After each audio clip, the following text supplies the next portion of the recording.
वाल्मीकि जी एगो बड़का कुश निकलले उखड़ले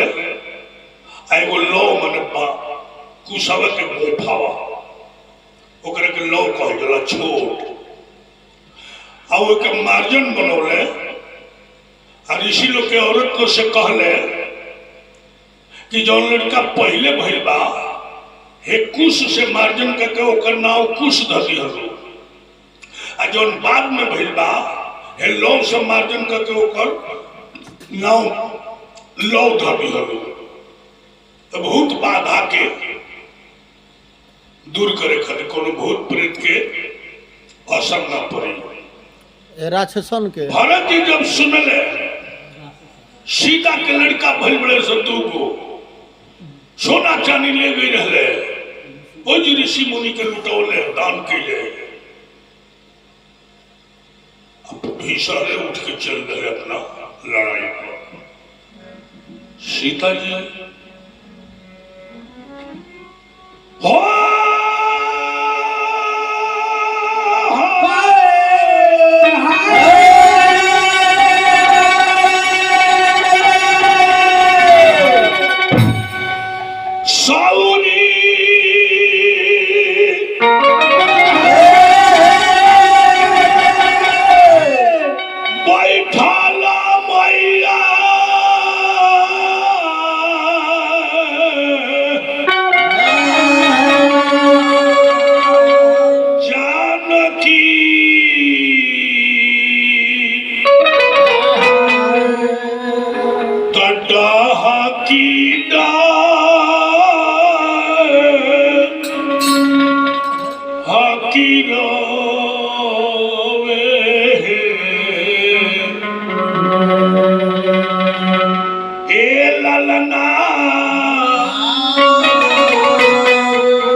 पर